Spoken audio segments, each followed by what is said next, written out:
felt like doing a video on tarp tents. I've been thinking about them a lot lately, as my last video was about it. If you watched my last videos, you saw that I had a lot of trouble with wind and smoke. And so that's why I developed putting up this second one on the tie down and then these wind blocks around it to try to create kind of like a teepee, really, where the smoke will go up. It'll go straight up to at least face level before the wind starts whipping it around. We haven't had any wind since, so I've got it set up to come out and try it when we do get wind.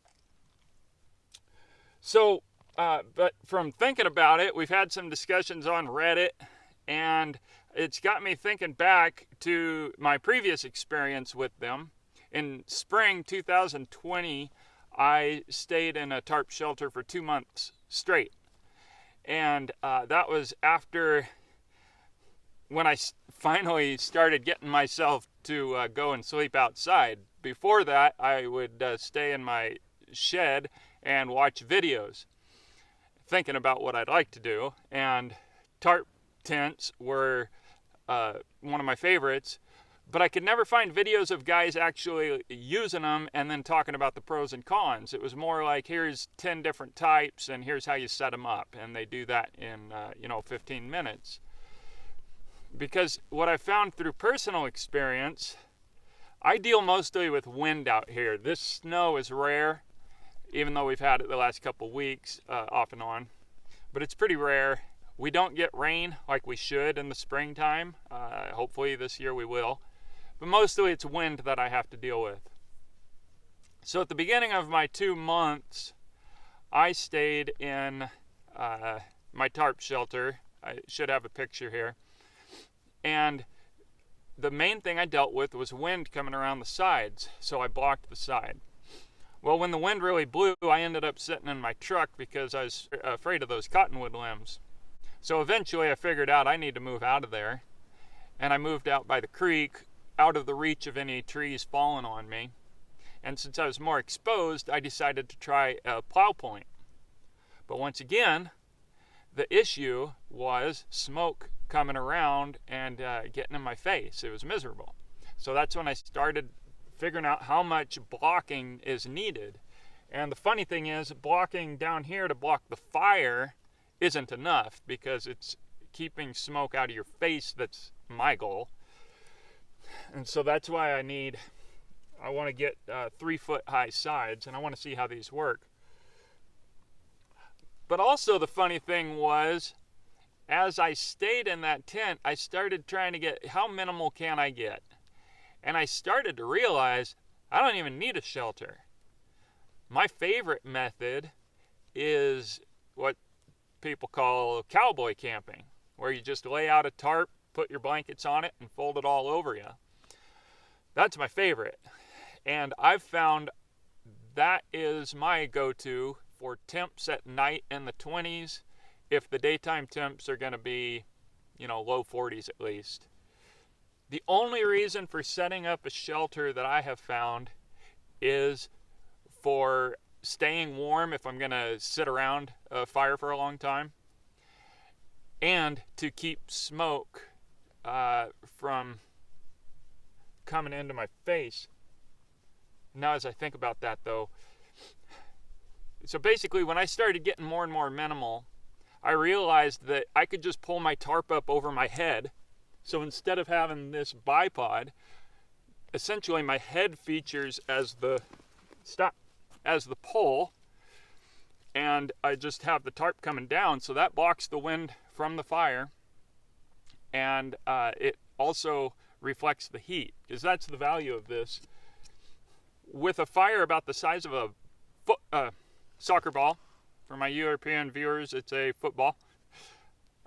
A fire about that big, I can stay warm with the back part and in a t-shirt in temperatures in the 30s, and in the 20s I don't need a lot of clothing. It keeps me nice and warm.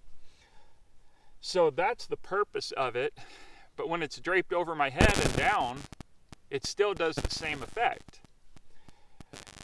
And it makes me wonder, I can't remember it might even be better in the wind, because instead of having these sides out here pulling the wind back in, there's more for the wind to just blow on past. So I guess that's something I got to experiment with in the wind. And that's the problem with this.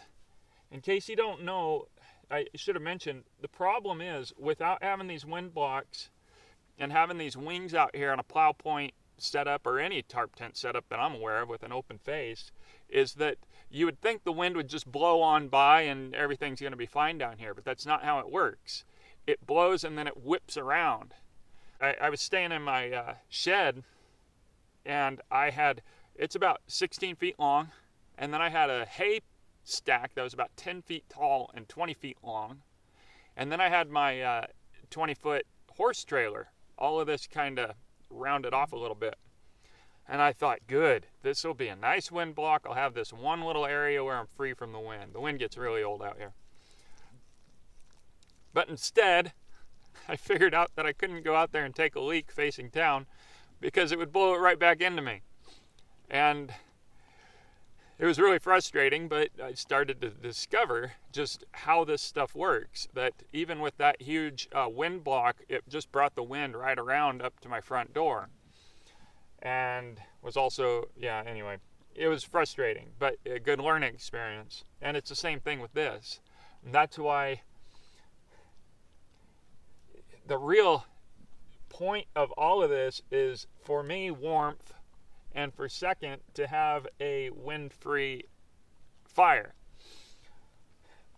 So when people set these up and they put the fire way away, to me, I don't get that. I mean, I wouldn't even set up a tarp if I'm going to have a fire over there. I'll just take a blanket or a tarp with me and sit by the fire to capture the heat. I get cold real easy, by the way. And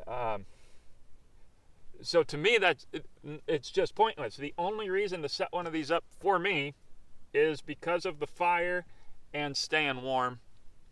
And once you use a fire, then you need a wind block.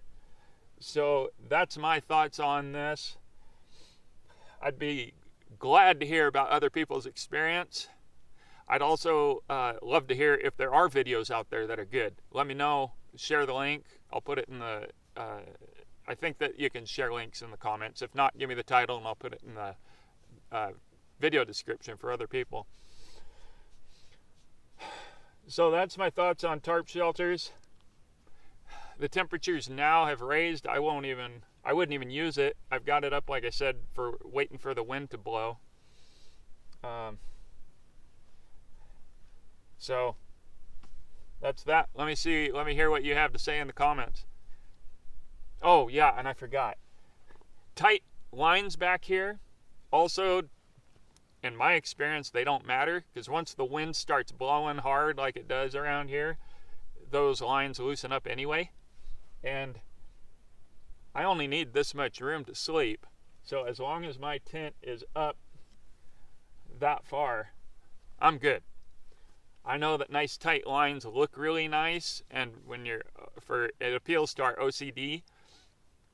But I've found, as far as usefulness, as long as your stake is pounded well and tied off well, then this doesn't need to be a straight line. That might grate against a lot of people. I hope that doesn't get me a bunch of negativity. But that's my personal experience, what I have found. And if anything, if it sags down to the ground, that's a lot less room behind me that needs to be heated, and it keeps me warmer, reflecting the heat. I don't build big fires. I've had ropes, I've had feathers on shorter bipods. I decorated with a feather, and it stayed in good condition, and it was about this high off. And I kind of did that to see how well it would do. I've been practicing a lot with not having a huge fire. And when I first did it, I was amazed. I just had a little fire up here on a hill as I was watching the elk. I was amazed at how effective it was. So anyway, I could keep going on and on. Like I said, let me know your thoughts in the comments. And thanks for watching.